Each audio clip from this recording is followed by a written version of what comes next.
Good morning. नमस्कार सभी को। आज कुछ और चीज़ें हम लोग स्टार्ट करेंगे अपने क्लास में कैंसर के रिगार्डिंग। पहले जो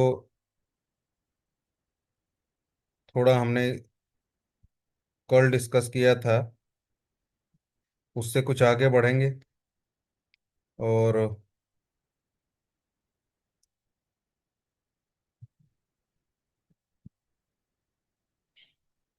ये पीडीएफ भी मैंने आप लोगों के सामने ओपन किया है। अपोप्टोसिस, अनकंट्रोल्ड सेल ग्रोथ, इसके बारे में मैंने आपको फर्स्ट क्लास में भी बताया था। सेल साइकिल के phase S, G1 G2 division के टाइम पे।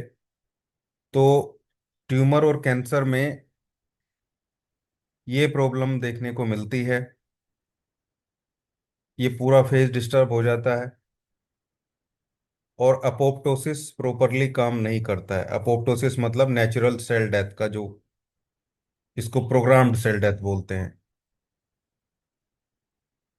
अपोप्टोसिस प्रोग्राम सेल डेथ तो करता ही है, साथ में जो डैमेज हो जाती हैं सेल, पुरानी हो जाती हैं, उनको हटाने का काम भी करता है। डीएनए का फ्रेगमेंटेशन, सेल श्रिंकिंग यानी कि सफाई का काम भी वहां से पूरा करता है। जब अनकंट्रोल सेल ग्रोथ होती है तो सेल डिवीजन अनकंट्रोल होगा। अनचेक्ड चीजें चलती रहेंगी, लगातार ट्यूमर की ग्रोथ होगी, बढ़ता रहेगा। और इमोर्टल सेल्स यानी कि जो सेल पुराने हो गए हैं, खत्म हो गए हैं, वो सब भी वहीं पे रहेंगे। सफाई का काम जो एक्चुअल में होना है वो भी नहीं हो पाएगा। और ये अलग अलग सेल में, हमारी हमारी बॉडी में अलग अलग टाइप की सेल में अलग अलग तरीके से देखने को मिलता है। वो बहुत सारे कैंसर के हमने टाइप वहां पे देखे भी थे। ये कुछ इंपॉर्टेंट टाइप की सेल और उनकी लोकेशन आपके सामने हैं। एपिथेलियल सेल स्किन ऑर्गन की लाइनिंग में अंदर, जैसे इंटेस्टाइन और लंग्स। और भी बहुत सारी जगह, oral cavity, muscle cell, myocytes जिनको बोलते हैं, ये heart, cardiac muscle, skeletal muscle मतलब जो नॉर्मल मसल्स हमारे शरीर में रहती हैं। स्मूथ मसल्स यानी कि इंटरनल विसरल जो मसल्स होती हैं हमारी गट्स के अंदर, ब्लड वेसल्स के अंदर। न्यूरॉन्स मतलब नर्व सेल, ये ब्रेन, स्पाइनल कोड और नर्व्स इनसे बनते हैं। Blood cell, RBC, WBC, platelet, stem cell bone marrow में, अम्बिलिकल कोड में। एडिपोसाइट्स यानी कि फैट सेल्स, स्किन के अंदर जो फैटी लेयर होती है, हर एक ऑर्गन के अराउंड में फैटी लेयर होती है, उसकी बचाव के लिए, उसकी रक्षा के लिए, उसको खाना सप्लाई करने के लिए, फैट को स्टोर करने के लिए। कॉन्ड्रोसाइट यानी कि कार्टिलेज की सेल, ओस्टियोसाइट्स यानी कि बोन की सेल, जर्म सेल यानी कि स्पर्म और एग्स के सेल्स, एंडोथीलियल सेल यानी कि ब्लड वेसल्स की सेल्स। और इन सब में अलग अलग टाइप के टिश्यूज होते हैं। टिश्यूज के बहुत सारे टाइप होते हैं। एपिथेलियल टिश्यू के भी अलग अलग टाइप होते हैं। स्क्वेमल, कोलमनर, क्यूबोइडल, ये सब बेसिक्स में मैंने आपको बताया था, जो सेकंड सेमेस्टर में खासकर जो हमारे नाइट वाले बैच जो कनेक्टेड है उसके, उनके लोगों को। अब यहाँ थोड़ा सा पिक्चराइज भी चीज़ों को कर दिया गया है। जब हम मसल टिश्यूज की बात करते हैं तो कार्डियक मसल, स्केलेटल मसल और स्मूथ मसल। स्मूथ मसल मतलब जो ऑर्गन के अंदर है, देखिए आप यहाँ पिक्चर में भी उसी तरीके से इंडिकेशन दिया गया है। एपिथेलियल टिश्यूज जो हमारी ऑर्गन की लाइनिंग है उसके अंदर देखने को मिलते हैं। जैसे सीलिएटेड कोलमिनर, ये नीचे नाम नहीं दिख रहा है मुझे, हल्का सा दिख रहा है तो, लेकिन मेरी समझ में आ रहा है वो। सिंपल कोलमिनर, सिंपल कुबोइडल, सिंपल स्क्वेमस, ये सब अलग अलग टाइप के टिश्यूज स्किन में अलग अलग जगह हमारी कैविटी में हमें देखने को मिलते हैं। और बेसमेंट मेम्ब्रेन, बेसमेंट मेम्ब्रेन कहाँ होती है? ये स्किन के सरफेस पे होती है। किरेटिन टिश्यू भी होते हैं, जैसे हमारी माउथ की कैविटी है अंदर मुंह में, तो वहां पे सबसे ऊपर की लेयर क्रेटिनाइज ही होती है। स्किन में भी क्रेटिन की लेयर होती है। केरेटिन भी एक टाइप के टिश्यू से ही बनता है। क्रेटिन एक जो, जैसे हम खाना खाते हैं, हम खाना में बहुत गर्म चीजें भी खा लेते हैं, बहुत ठंडी चीजें भी खा लेते हैं, तीखा खाना भी खाते हैं, कड़वा भी, तो एक लेयर ऐसी केराटिन की होती है जो अंदर के टिश्यूज को प्रोटेक्ट करती है उस इन्वायरमेंट से, जो थोड़ी देर के लिए हमारे मुंह में भी बनता है। और ओरल कैंसर में वो डिस्टर्ब भी हो जाता है। C3 और C13 हमारे पास दो बहुत बढ़िया रेमेडी हैं। ये ओरल की मैं बात करूंगा आज, ओरल कैंसर की, तो इसलिए मैं उसकी बात कर रहा हूँ। C3 और C13, C2 भी है, इन तीनों को भी ले सकते हैं आप, और C5 तो यूनिवर्सल है। आज एक बहुत अच्छा आपको यूनिवर्सल फॉर्मूला भी बताने वाला हूँ, जो हर टाइप के ये जो पेशेंट है कैंसर के, इसमें आपको यूज करना है। उसके बाद जो ऑर्गन या टिश्यू से रिलेटेड रेमेडी होगी वो आप यूज करेंगे, दोनों को एक साथ।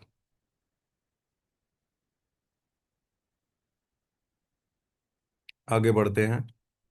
ये नर्व टिश्यू हो गए तीनों जगह, brain, spinal code, connective tissues, tendon, bones, fat, और जो फैटी सेल्स होते हैं उनके, ये ब्लड के हो गए, आरबीसी, और ये ये पिक्चर हो गई उनकी, जैसे ova, bone cell, sperm cell, nerve cell, smooth muscle cell, मतलब किस तरीके से अरेंज होते हैं। आरबीसी ऐसे होती है। कल्मनर एपिथेलियल, एपिथेलियल ऐसे होते हैं जिसके ऊपर बाल लगे होते हैं, वो सीलियरी है, यानी कि उनके ऊपर बाल लगे हुए हैं। जो कुबोइडल टाइप के हैं वो कुबोइडल है, जो फ्लैट हैं वो फ्लैट होते हैं। ठीक है। अब थोड़ा आगे बढ़ते हैं। RNA, DNA, gene mutation, cell growth, cell death, ये कैंसर के पर्सपेक्टिव में बहुत इंपॉर्टेंट टॉपिक रहते हैं। डीएनए आरएनए का स्ट्रक्चर की बात भी इसमें आती है। डीएनए आरएनए में जब डिफरेंस की बात होती है, वैसे तो डीएनए से ही आरएनए चेंज होके बनता है, उसमें ट्रांसक्रिप्शन, ट्रांसलेशन, दो इंपॉर्टेंट प्रोसेस होते हैं। और जो बेस होते हैं दोनों के, उसमें आप देखिए एडिनिन, ग्वानिन, थायमिन, साइटोसिन, ये किसके हैं? डीएनए के बेस हैं। नाइट्रोजन बेस होते हैं, ये प्यूरिन्स हैं, यानी कि एक टाइप के प्रोटीन। ये पायरिमिडिन्स हैं, ये भी प्रोटीन ही है एक टाइप के। और इनकी पेयर होने का रूल भी होता है कि भाई ए हमेशा टी के साथ ग्रुप बनाएगा, दो हाइड्रोजन बॉन्ड के साथ बनेगा, और जी हमेशा सी के साथ बनेगा, तीन हाइड्रोजन बॉन्ड दोनों में होंगे, यानी कि जी सी ज्यादा मजबूत होगा। फंक्शन क्या है? जेनेटिक इंफॉर्मेशन स्टोर करता है डीएनए, और act as a template for RNA synthesis, यानी कि डीएनए से ही आरएनए बनता है। जैसा डीएनए होगा वैसा ही आरएनए बनेगा, और आरएनए फिर प्रोटीन सिंथेसिस में काम आता है। प्रोटीन सिंथेसिस भी बहुत जरूरी है बॉडी के लिए। तो कैंसर रिलेवेंस क्या है इसमें? If DNA repair fails, mutation mutations accumulate, abnormal proteins बनेंगे, और उससे कैंसर होगा। म्यूटेशन होगी, एबनॉर्मल प्रोटीन बनेंगे, और कैंसर होगा। जेनेटिक मटेरियल म्यूटेट हो जाएगा, चेंज हो जाएगा, जैसे P53 जीन्स का म्यूटेशन, और जो फिर वहाँ पे जो हमारी प्रोटो ऑन्कोजीन्स है वो ऑन्कोजीन में कन्वर्ट हो जाते हैं, जिससे फिर कैंसर की चीजें बनती हैं।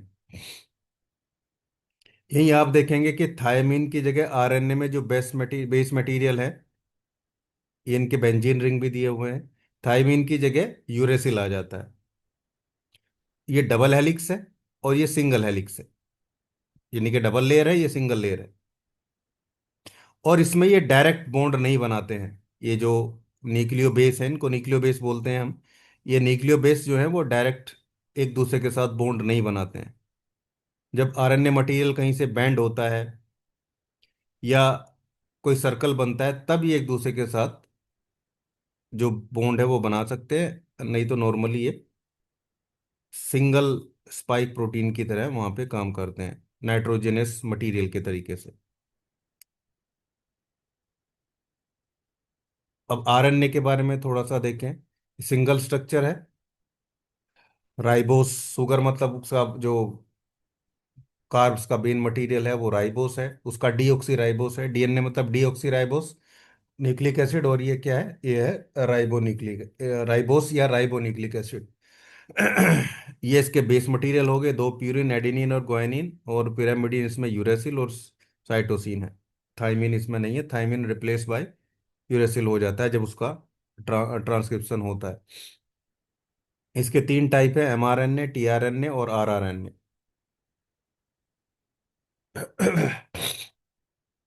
मैसेंजर आरएनए, ट्रांसफर आरएनए और राइबोसोमल आरएनए।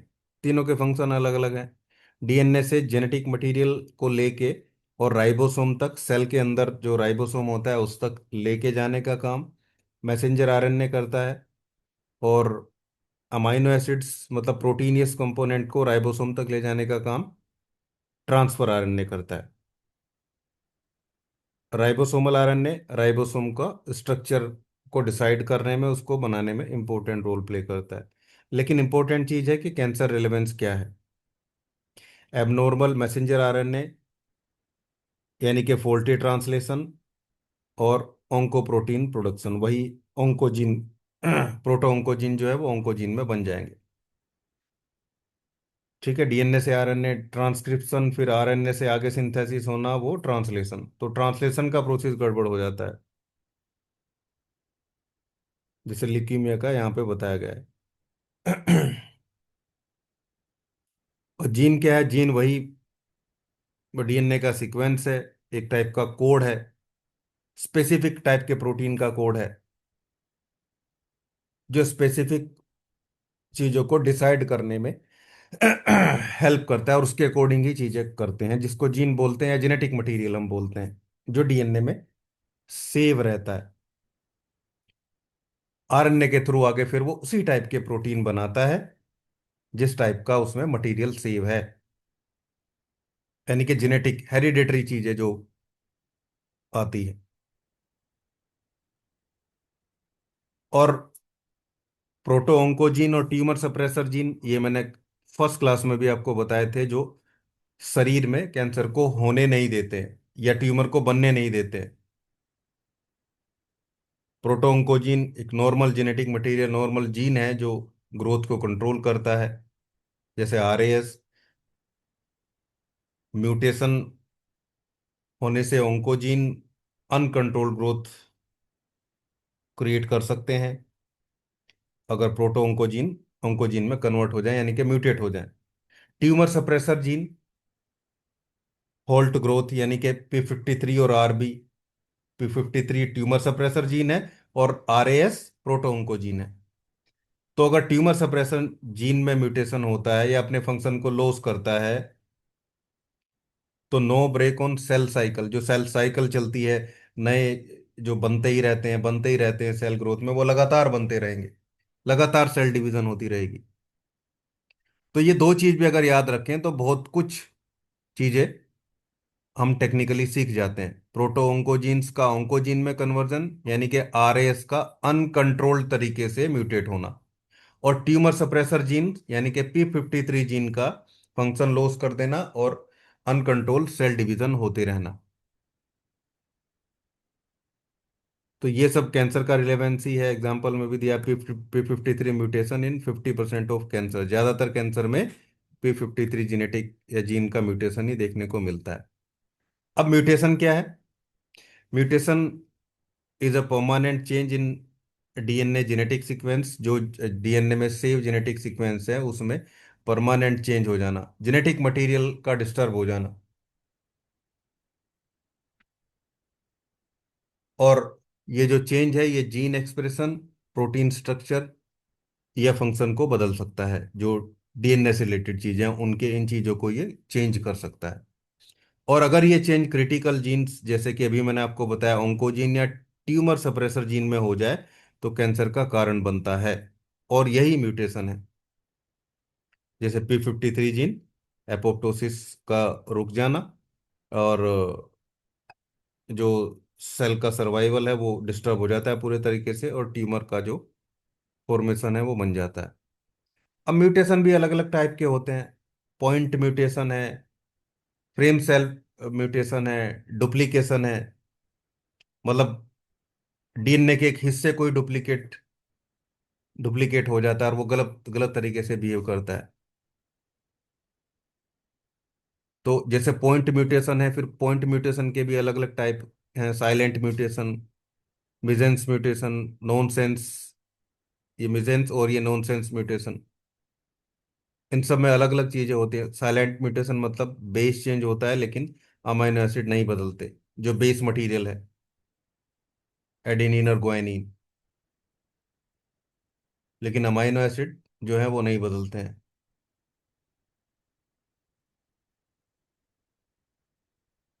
तो ये साइलेंट म्यूटेशन है जो बहुत कम केस में हार्मफुल होता है, कैंसर के साथ बहुत बड़ा लिंक इसका नहीं है। मिजेंस म्यूटेशन, बेस चेंज, एक अमीनो एसिड दूसरे में चेंज हो जाता है। सिकल सेल एनीमिया, इसमें भी इसने बताया GAG और ग्लूटामिक एसिड, वेलाइन, ये सब चीज़ें म्यूटेट हो जाती हैं। और जो रास जेनेटिक जीन्स का म्यूटेशन है वो मिजेंस में आता है। कहीं ना कहीं फिर ये अनकंट्रोल्ड प्रोलिफरेशन, यानी कि एक जगह से दूसरी जगह जाने में वो चीज़ें बनने लगती हैं। अब ये सब वही जो मैंने आपको अभी बताया वही सारी चीज़ें हैं, बस किस तरीके से म्यूटेशन हो रहा है उस पर डिपेंड करता है। फ्रेम सिर्फ शिफ्ट म्यूटेशन में डीएनए सीक्वेंस में न्यूक्लियोटाइड का इंसर्शन या डिलीशन, मतलब एक न्यूक्लियोटाइड का डिलीट ही हो जाएगा। जो न्यूक्लियोटाइड दिखते हैं जिससे वो हेलिक्स बनाता है अपना, वही डिलीट हो जाता है पूरा। फ्रेम शिफ्ट के तरीके से, इसलिए फ्रेम शिफ्ट इसको बोला है। ये एक्स्ट्रा बेस ऐड हो जाते हैं, एक ऐड भी हो सकता है, बेस ऐड हो सकते हैं, और पूरा जो फ्रेम है वो शिफ्ट हो सकता है।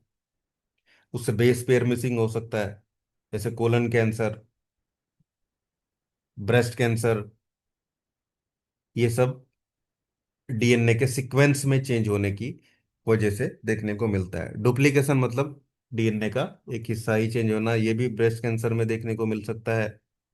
डुप्लीकेशन होने का मतलब वही है कि भाई नई कॉपी बन रही है।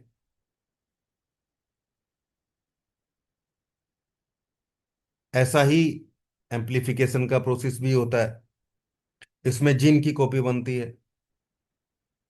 वहाँ पूरा डीएनए का डुप्लीकेशन हो रहा है, यहाँ जेनेटिक मटेरियल का स्पेसिफिक टाइप के जीन की कॉपी बनती है। लिम्फोमा, क्रोमोसोमल ट्रांसलोकेशन, ये भी एक टाइप का म्यूटेशन है।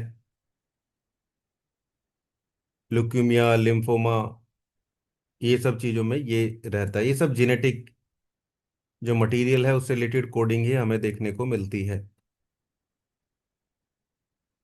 थोड़ा देखने में अजीब लगता है, लेकिन अगर इतना भर भी याद रखे कि हाँ भाई म्यूटेशन होता है, और म्यूटेशन में अलग अलग तरीके के म्यूटेशन देखने को मिलते हैं जिससे अलग अलग टाइप के कैंसर होते हैं। यानी कि जेनेटिक या डीएनए लेवल पे जो चेंजेस होते हैं, जिसमें डुप्लीकेशन भी हो सकता है, उसमें कुछ नई चीज भी ऐड हो सकती है, जेनेटिक मटेरियल कॉपी हो सकता है, जेनेटिक मटेरियल अल्टर हो सकता है, इसी को हम म्यूटेशन बोलते हैं। और इस म्यूटेशन की वजह से ही फिर अनकंट्रोल सेल डेथ देखने को मिलती है। अपोप्टोसिस का प्रोसेस रुक जाता है, और जो स्पेसिफिक टाइप के जीन्स हैं, प्रोटो ऑन्कोजीन्स ऑन्कोजीन में कन्वर्ट हो जाते हैं, और जो दूसरे जेनेटिक मटेरियल हैं वो भी अल्टर कर जाते हैं, जैसे P53।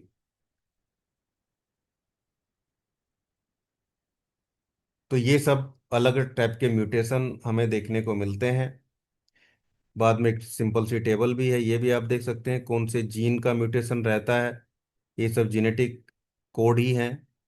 और किस टाइप का म्यूटेशन इनमें होता है और किस टाइप का कैंसर देखने को मिल सकता है। रास मिजेंस टाइप का म्यूटेशन है, पैनक्रियाटिक, लंग्स, कोलन कैंसर देखने को मिल सकता है। तो ये कुछ म्यूटेशन के एग्जाम्पल हमने देखे हैं। बाकी ये सेल ग्रोथ और अनकंट्रोल्ड सेल ग्रोथ, ये सब चीज़ें हम सबसे पहले वाली क्लास में देख ही चुके हैं। सेल डेथ भी मैंने आपको बताया था। और बाकी चीज़ें भी ये सब हम फर्स्ट क्लास में कर चुके हैं कि भाई ये नॉर्मल प्रोसेस कैसे होता है और कैंसर में इसमें क्या चीज़ें हमें देखने को मिलते हैं। एपोप्टोसिस क्या होता है, नेक्रोसिस क्या होता है, ट्यूमर सप्रेसर जीन्स क्या होते हैं, प्रोटोन्कोजीन्स ओंकोजीन में कन्वर्ट हो रहे हैं। ये सब ये सब चीजें हम 1 मिनट होल्ड करेंगे।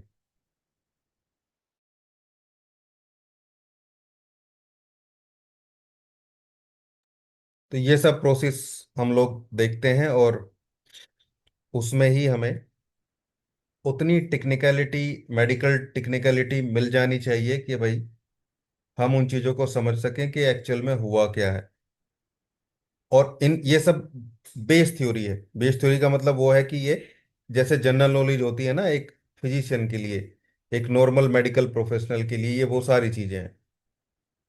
ये बहुत सिंपल चीज़ें भी थी आज की इस पीडीएफ में जो मैंने छोड़ दी है। आप लोग को बाद में वो चीज़ें ऐड करिए, जैसे सेल, ये सब हम 10th 11th में पढ़ते ही हैं।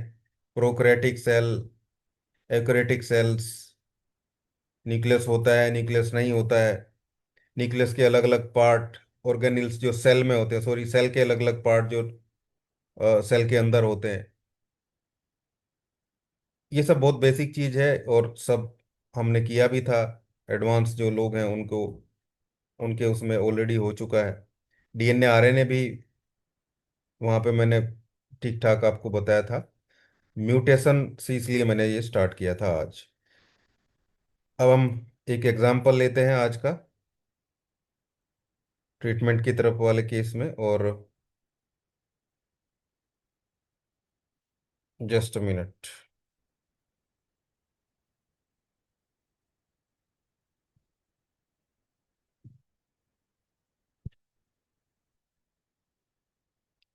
ये हम देखते हैं ओरल कैंसर। इसमें अलग अलग चीज़ें होती हैं हालांकि, जैसे लिप में कैंसर है या सॉफ्ट पैलेट में कैंसर है ओरल कैविटी का। उसके अलावा ये हमें टंग कैंसर, ये नीचे दिए हैं इनके टाइप भी दिए हैं। देखिए ओरल कैंसर मेलिग्नेंस नियोप्लाज्मिक कंडीशन है। नियोप्लाज्म मतलब वही अनकंट्रोल सेल ग्रोथ जो देखने को मिलती है, जो ओरल कैविटी के हमारे किसी भी पार्ट में हो सकता है। बहुत सिंपली मैंने इस पीडीएफ को अरेंज किया है आप लोगों के लिए। और उसमें क्योंकि लीवर कैंसर में तो वो सब इंटरनल इमेजिंग की पिक्चर अलग है, लेकिन ये सब वो चीज़ें हैं जो हम अपनी खुली आंखों से देख सकते हैं। लिप्स, टंग, माउथ का फ्लोर, बक्कल कैविटी या बक्कल मिकोजा, हार्ड पैलेट ऊपर का हिस्सा, जिंजीवा मतलब गम्स हमारे, और ओरोफेरिंक्स के एरिया में ये चीज़ें देखने को मिल सकती है। हिस्टोलॉजिकली स्क्वेमस सेल का कार्सिनोमा या स्क्वेमल सेल का, ये स्क्वेमस एपिथेलियल सेल का जो कैंसर है वो देखने को मिलता है, जो क्रेटिनाइजेशन और नॉन क्रेटिनेशन फॉर्म में हो सकता है। यानी कि अनकंट्रोल क्रेटिन की लेवल बन बन सकती है और नहीं भी बन सकती। क्रेटिन एक हार्ड मटेरियल होता है। और हमारे इंडिया में बहुत कॉमन है ये, खासकर क्योंकि टोबैको लोग खाते हैं, स्मोकिंग बहुत ज़्यादा करते हैं, अल्कोहल और सुपारी से भी ये बहुत ज़्यादा होता है। Poor oral hygiene, human papilloma virus के इन्फेक्शन, ह्यूमन पेपिलोमा वायरस का इन्फेक्शन मुंह में और जेनाइटल में हो जाए तो फिर बहुत ज़्यादा चांसेस रहते हैं उसके मैलिग्नेंट में कन्वर्ट होने के। इसलिए ओरल हाइजीन बहुत ज़रूरी है, उसको मेंटेन रखना बहुत ज़रूरी है। खासकर इतना सारा बाहर का और ऐसा बेकार खाना, होटल्स और ये सब रेडी वगैरह पे लोग खाते हैं, ढाबे पे खाते हैं। मैंने देखा है कि बहुत ज़्यादा सफाई की दुहाई देने वाले लोग, घर में इतने सारे छुई मुई बन के रहने वाले लोग, और बाहर कुछ भी कैसे भी खा लेते हैं। तो वो एक टाइप का दिखावा ही है। या तो बाहर भी आप वैसे ही फॉलो करिए। आप होटल्स के उनकी किचन में जाके देखेंगे, कभी उनकी पेंट्री एरिया में जाके देखेंगे, तो बहुत ज़्यादा गंदगी है। बड़े से बड़े होटल की बात कर रहा हूँ। और वहाँ नहीं है तो जहाँ उनका स्टोरेज है वहाँ बहुत बुरा हाल है। और कुछ कुछ लोग तो मंडी से सब्जियां भी सबसे सस्ती बेकार बची हुई लेके आते हैं, जिसको लोग बहुत चाव से खाते हैं। तो ये सब बहुत ध्यान रखना जरूरी है। ऊपर से जो मिलावट है, कार्स जो कैंसर को प्रोड्यूस करने वाले कंपोनेंट हैं, जो फैक्टर्स हैं, वो बहुत ज़्यादा अवेलेबल हैं। हर चीज़ में मिलावट है। आज हम इसकी थ्योरी पढ़ेंगे शायद, प्रैक्टिकल चीज़ें उतनी नहीं हो पाएंगी। जो प्रोटोकॉल बचेगा तो फिर कल से ही मैं स्टार्ट करूंगा। प्रोटोकॉल मैंने बताया था, एक कॉमन प्रोटोकॉल आप लोगों को आज मैं बता दूंगा। कॉमन प्रोटोकॉल का मतलब है उसे आप हर जगह यूज़ करेंगे, हर टाइप के उसमें यूज़ करेंगे, क्योंकि कुछ हमारी रेमेडी ऐसी हैं जो हर जगह यूज़ होते हैं। बिल्कुल फ्री रेडिकल अनकंट्रोल घूमेंगे तो होगा। तो ये चीज़ ध्यान रखेंगे कि उस प्रोटोकॉल को फिर हर जगह यूज़ करेंगे, और साथ में जिस जगह प्रॉब्लम है, जिस टिश्यू में प्रॉब्लम है, कल आपको जो टिश्यू मैंने दिखाए थे उन सब टिश्यू की अलग अलग रेमेडी भी बताऊंगा। नेक्स्ट क्लास जो भी होगी हमारी, कल या परसों जब भी होगी, तो उसमें उस टिश्यू की रेमेडी भी बताऊंगा। तो आप एक प्रोटोकॉल यूज करेंगे, जो मेन, जो एक कॉमन प्रोटोकॉल बताऊंगा आपको हर जगह। और उन पर्टिकुलर टिश्यू के लिए या उस पर्टिकुलर ऑर्गन के लिए आप एक स्पेसिफिक प्रोटोकॉल यूज करेंगे।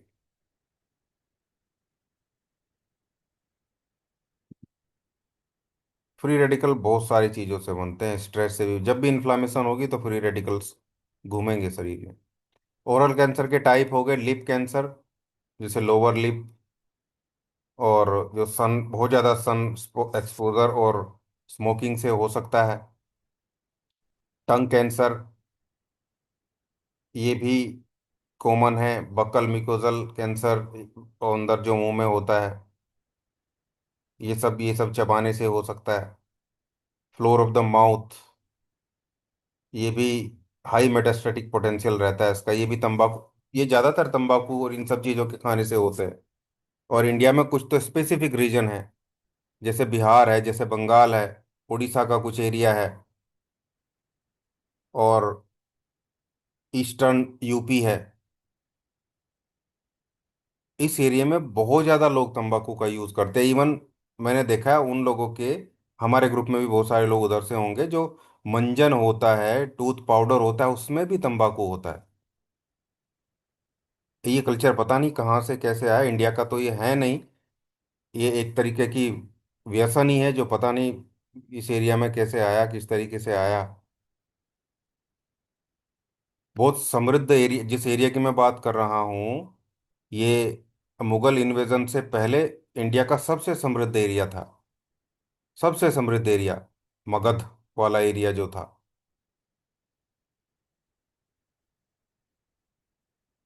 और 7th 8th सेंचुरी के बाद चीजें, इवन 11th सेंचुरी के बाद गड़बड़ हुई है। जब से चाय इंडिया में आई है उसने भी गड़बड़ किया है। उससे बहुत ज़्यादा डिस्टरबेंस हुआ है। जो गैस्ट्रिक कंप्लेन है। अच्छा, जिंजीवल कैंसर यानी कि गम से रिलेटेड कैंसर, इसके बहुत सारे कारण हो सकते हैं। मैकेनिकल इंजरी से भी हो सकता है।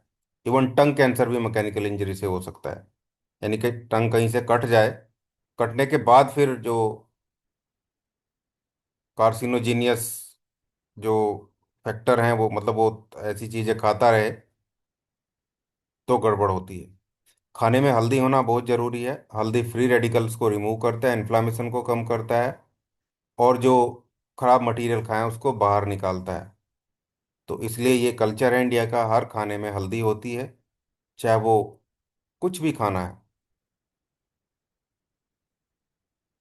तो ये बहुत ज़रूरी है। और नॉर्मली भी वीक में अगर साल में एक या दो बार 10 10 15 15 दिन का एक सोट हल्दी का ले लिया जाए दूध के साथ में, उसमें अच्छे डिजोल्व होता है उसके कंपोनेंट, तो वो भी बहुत सारे रिस्क को कम करता है।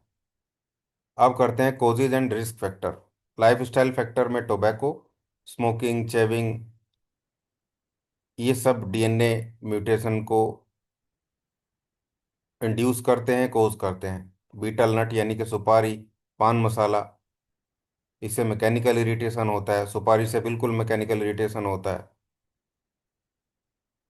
और स्पेसिफिक टाइप की जो एल्कोलेड उसमें होता है, टॉक्सिक एल्कोलेड होता है पान मसाला में, यानी कि सुपारी जहाँ भी पड़ी होगी सुपारी में एक टाइप का एल्केलॉइड होता है, एरिकोलाइन, एरिकोलिन या एरिकोलाइन। और इसको ज़्यादा कंज्यूम करने से इसकी टॉक्सिटी ब्लड में आती ही है। अल्कोहल, ये भी बहुत बड़ा कारण है। और अल्कोहल और तंबाकू एक साथ कोई करता है तो वो तो जान हथेली पे, तलवार की नोक पे जान लेके घूमता है। असली खतरों का खिलाड़ी तो वही है। Reverse smoking, even passive smoking भी बहुत खतरनाक है। इन्फेक्शियस कारण में HPV, human papilloma infection, HPV 16, और ये सब कन्वर्जन और म्यूटेशन इसकी वजह से होता है। कैंडिडा एल्बिकेंस, यानी कि एक टाइप का फंगल इन्फेक्शन मुंह में लगातार बना रहे तो ये भी प्री कैंसरस कंडीशन को, यानी कि एक तरीके से प्रोन कर देता है। Nutrition deficiency, prolonged vitamin A deficiency, iron, prolonged iron deficiency, इनकी वजह से कहीं ना कहीं प्रॉब्लम हो सकती है। फिजिकल और केमिकल इरिटेंट, शार्प टीथ, जो डेंचर्स होते हैं, क्रोनिक ट्रोमा इनसे होता है। ब्रसल्स को ज़्यादा यूज़ करना, ज़्यादा रगड़ना। मैं तो हमेशा बोलता हूँ उंगली से मंजन करिए और सप्ताह में 2 बार ब्रश का यूज़ करिए।